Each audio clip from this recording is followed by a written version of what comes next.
Welcome to how AI-driven event platforms are changing the planner and attendee experience. And normally we hand right off to you, but I'm actually a planner, and I am going to say AI is going to change how we plan events. So listen to this man. So our speaker, Michael Burns, is Chief Revenue Officer at Vegas. Michael's a senior leader with expertise in building, scaling, and managing sales, marketing, customer success, and client services organization for both startup and industry-leading companies. Michael's experience includes over 15 years in events and event technology. Everyone, please put your hands together for Michael Burns. Thank you. All right, mic check. Sounds good? Good? All right. Cool. So thanks, everybody, for joining the session. We're going to talk a little bit about artificial intelligence today. Before we get started, show of hands, how many people are currently using AI in their planning process or everyday process? A few hands, okay? Sort of, a little bit, okay? I think if we fast forward a couple of quarters, that percentage of hand raisers will go up quite significantly. AI is here.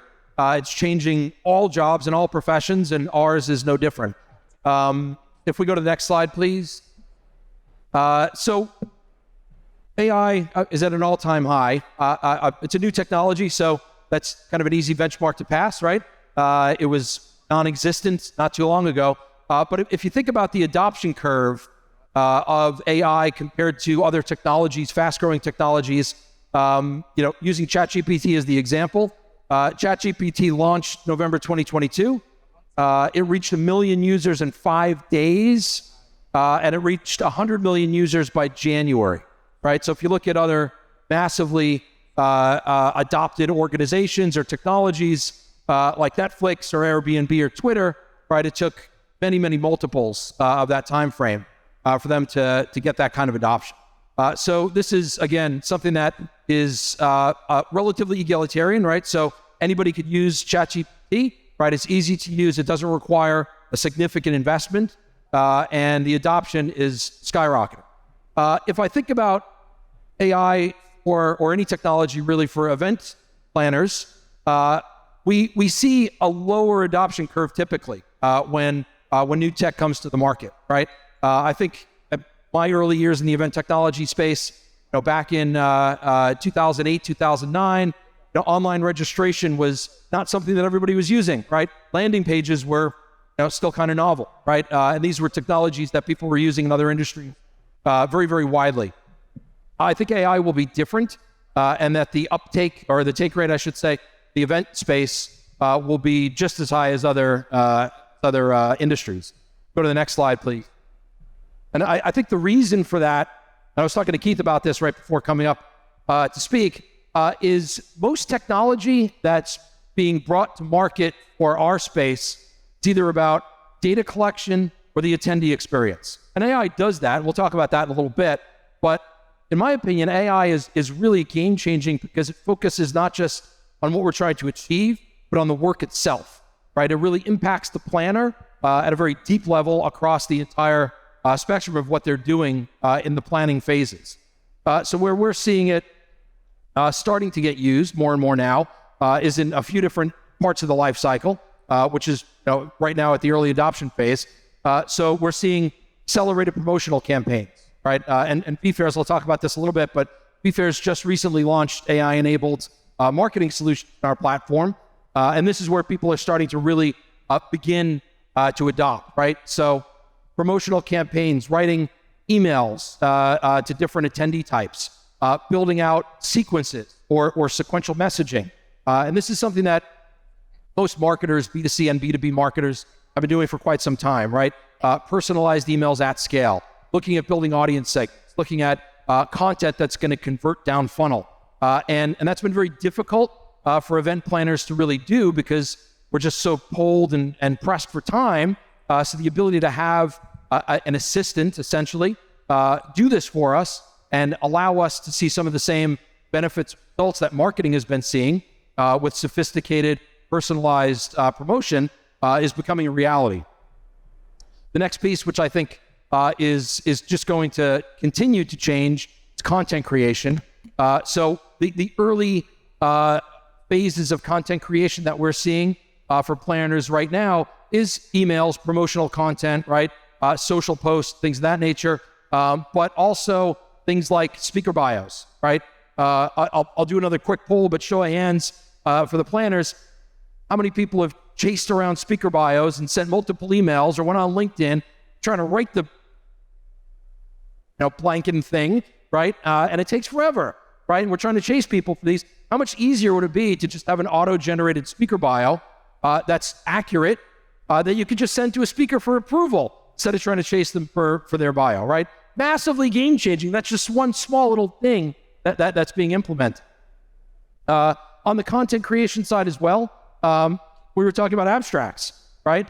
So think about the way that all of this content interacts and comes to a nexus through AI. So understanding, as people are sending in abstracts, we have our posters coming in, being able to synthesize those and then create content to promote the event, right? Or to ideate around new sessions, huge, right? And these are things that take weeks or months of time for us to do, and we're doing it very, very quickly and at scale.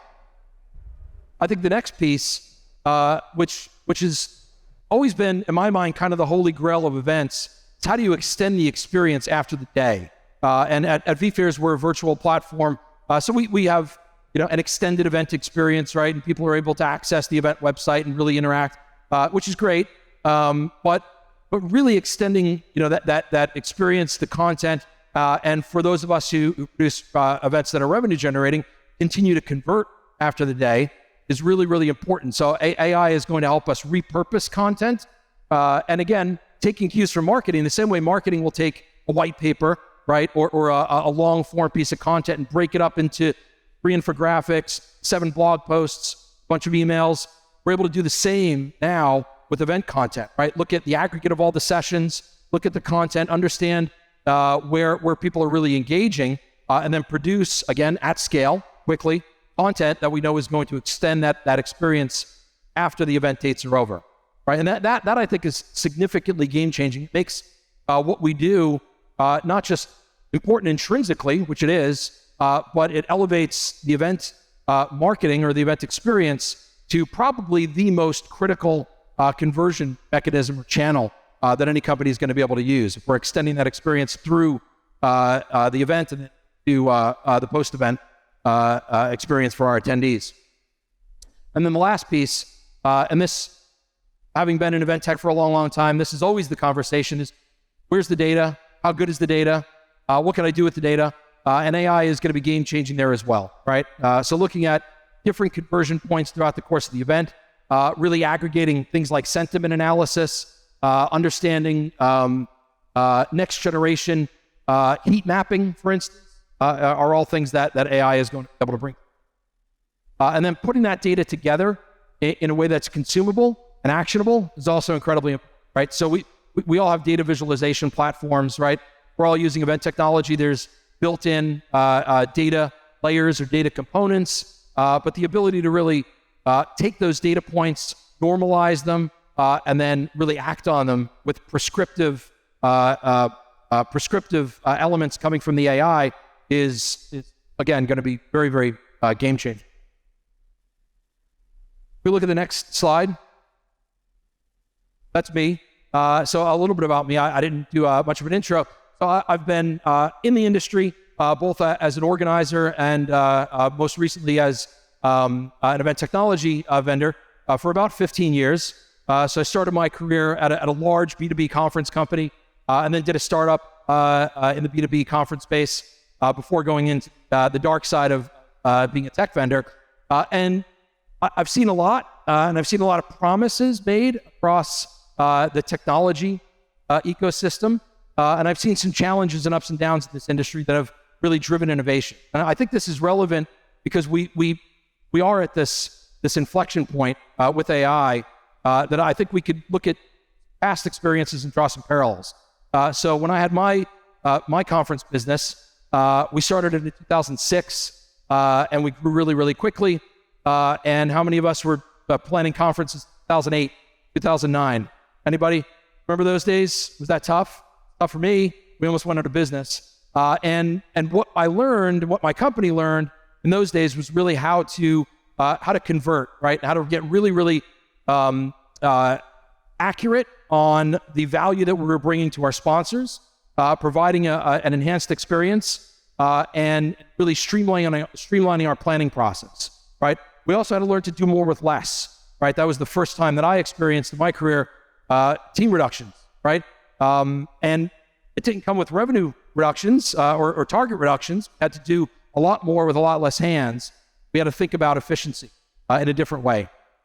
So that was one lesson that I think I learned and many of us learned that we could apply to what's happening now, right? Right now we're being asked to do more with less, right? In the same way that we probably started using the first version or first iteration of platforms, right, and project management tools, try to get more efficient on our work, AI is going to be bringing the same thing to our day-to-day. The next kind of watershed moment in this space, not that long ago, I was CRO of an in-person event technology company back in 2000. We had just done our internal sales kickoff, and then the world changed. How many of us were in the business? 1,000? Yeah. Yeah, another very, very significant change. Everything went upside down. Events were not a thing anymore, at least in person. We all had to run to virtual.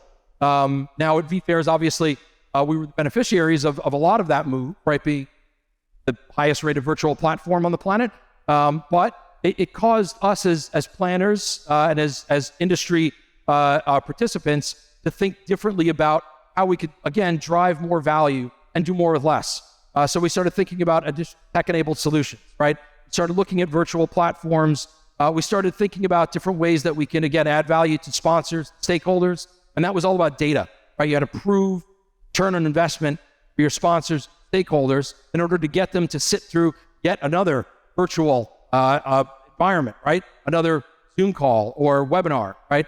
So we had to think differently. We had to promote ourselves differently, right? So if you take those two learnings, say, okay, we got really, really tough and efficient back in 2008 when we had to do more with less, learn how to really understand our data, learn how to be ruthless with our time. And then in the pandemic, we had to really embrace data, be able to sell what we're doing, both up in the organization, but also to our audience stakeholders. And now we're in a situation where, again, the economy is a little wonky, right? Nobody really knows what's going on.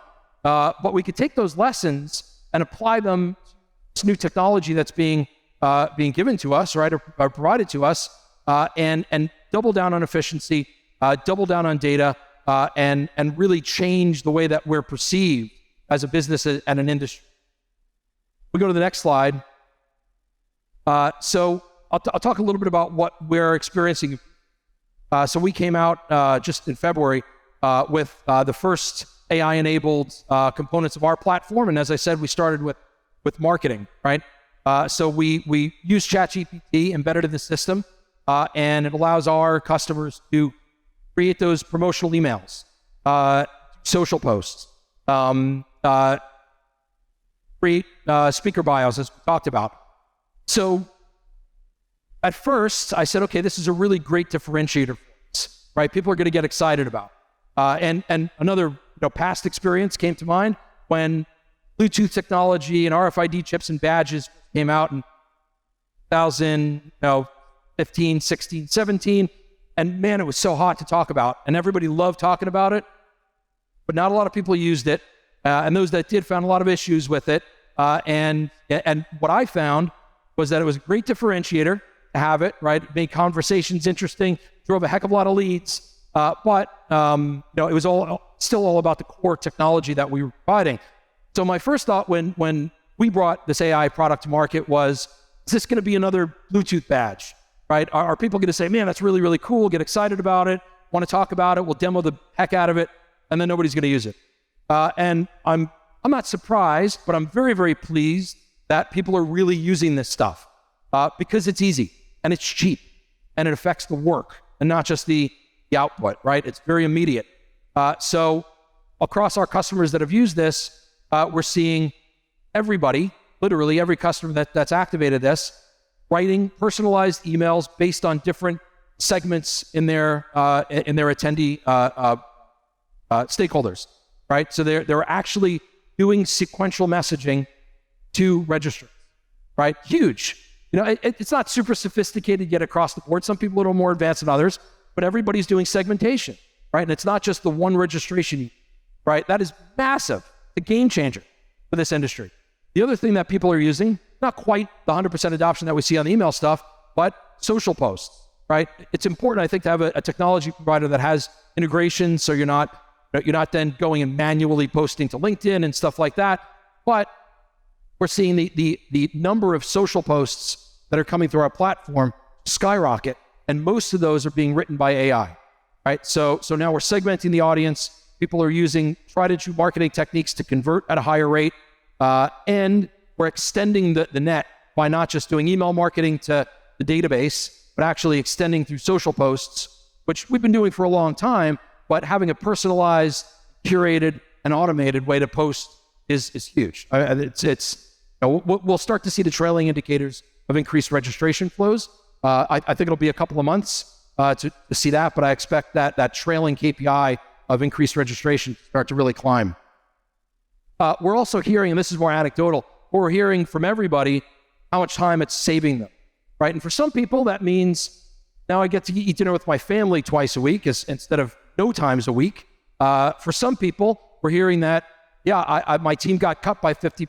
I didn't know what to do, right? And I was just going to try to gut it out. But now we're able to actually do some things proactive. So we're hearing a lot of that. And then we're hearing a lot more about satisfaction, right? Because do we really want to be writing emails as planners? No, we want to be planning great experiences, right? So taking the mundane away from our lives and having that mundane now be a benefit is again, anecdotally, one of the main things that we're hearing from our customers. I think we can go to the next slide. So I talked a lot about how it impacts us as planners. I want to talk a little bit about how this impacts the attendees as well, right? That's why we're here, the attendees, right? So there's a little bit of a timeline here, right? And this is a pretty quick curve. But right now, what we're seeing is static content generation, right? What I've explained here is it's all static, right? We're putting in prompts, we're creating content, we're taking in the data, we're using it to personalize, but it is static. As we move forward, it'll get more prescriptive, right? And real time, engaging. I'll talk about that in a second. I think the next stage, though, will be this stuff. This stuff, right? So if you look at what Interpretify is doing here with real-time transcriptions, it's great technology. Up until recently, there wasn't a lot of really, really good real-time transcription tech on the market. There were issues around accuracy. There were lag times, but it's getting a lot better now. It's also getting a lot cheaper, right? And that's another big advantage with AI, right? This isn't, massively expensive to code, right? It's accessible NLP, right? Natural language processing that we're able to use at scale. So I think that's the next thing that we're going to start to see real wide adoption of, right? Is real-time captioning, right? Which also is great for different experiences across our stakeholder base. And then I think we'll start to see webinar or session synopses coming out, right? Because we can write an abstract, right? And if I submitted an abstract on this session, it would look a little bit different than what I'm actually talking about, right? But if you could analyze the session post-delivery and then write a synopsis afterwards, and then use that content to then convert post-event date, then that's massively helpful. So I think that's the next thing that people start to use. I think the thing after that, or maybe concurrent, will be more around, and we see some of this now, but it's just going to make the technology so much better. Chatbots for the event experience, right? They exist. They've been around for a long time, but people still go to the info desk, right? That's what people do. As chatbots get better, right, and the chat itself gets more human-like, then I think people will start to use it more. We'll start to see more adoption across attendees. right? And that obviously has pretty significant impact for us planners when it comes to things like staffing, right? Or travel costs, right? So it has a really positive budget impact for us in addition to elevating the attendee experience. That's also going to help us data mine, right? There's nothing like looking at your chatbot or your ticketing system for a software, right, to see what is going well and what's not going well, right? So if you have a bunch of people asking the same question, they're complaining about the same thing, then obviously that's easy stuff to address and try to fix. We're doing it via chatbot and that data is available real time, then we can fix it real time, right? So the attendee experience actually improves during the event, right, which is pretty significant, right? Pivots on site. The last piece, I think, is really that prescriptive bit, right? The more, and we see this with our virtual platform, right? So on a virtual event, everything is tracked. Every click is tracked, right? As we're, really moving more into the in-person space, right? And more of our customers are using us for in-person events or hybrid events. We're finding ways to provide the same level of data visibility in person as we always have virtually. And AI is critical for that, right? So if we think about badge scanning, great, that gives us data points, but there's AI that's coming out that shows sentiment analysis, right? Based on how people look in a session. Again, next generation heat mapping is available. We could aggregate all of the exhibitor and sponsor data to understand what people are engaging with, and then look at a taxonomy of topics and align the engagement with different topics, right? Doing that real time at the event means that if we understand that, we synthesize that data, or the AI is synthesizing that data, we can make real time prompts to our attendees about content that they would be likely to want to consume or sessions that they would want to go to. So again, it's the big change here, I think, is not just we did an event, it was what it was, we'll analyze it, we'll do better next time, right? Or do even better next time. It's I'm going to do better in the afternoon than I did in the morning, right? And that is seriously game changing. Go to the next slide, please. So there are challenges, and just to wrap up, and I think we all know this. I didn't put on the slide. They'll take over the world and destroy humanity. I'll leave that to the futurists. But accuracy is still difficult, right? If you're talking about building algorithms, getting that last 5 or 10% accuracy, really difficult, right? Getting something from 0 to 50% accuracy, pretty easy, right? That's a quick curve. Then wind up seeing this diminishing to 0 curve to try to get things super accurate. So we're still gonna, I think, struggle with that. AI is never gonna replace a human. So that's gonna be an issue. Compliance with diverse audiences. So we've all read about the bias that AI is trained, right? If it's trained with bias, the output is biased. So I'm not going to make political statements, but maybe regulations or a little bit of hands on the wheel on some of this stuff may be good for all of us. The trustworthiness and data privacy. Again, lessons learned, right? We all went through the GDPR revolution, so we know about this. I think we're better prepared to tackle this issue now than we were even a few years ago.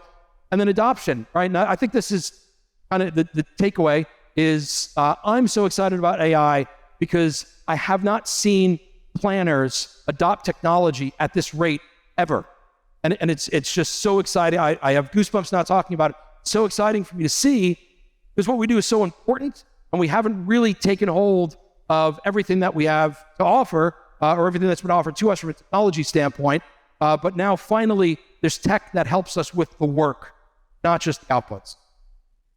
Go to the next slide. Yeah, so takeaways. I think I covered this. I think there's only a couple of minutes left, so I'm going to throw it out to questions. I don't have my glasses, so I could walk over there and read it. Or any questions? No. Questions? No? All right. Good. Thank you.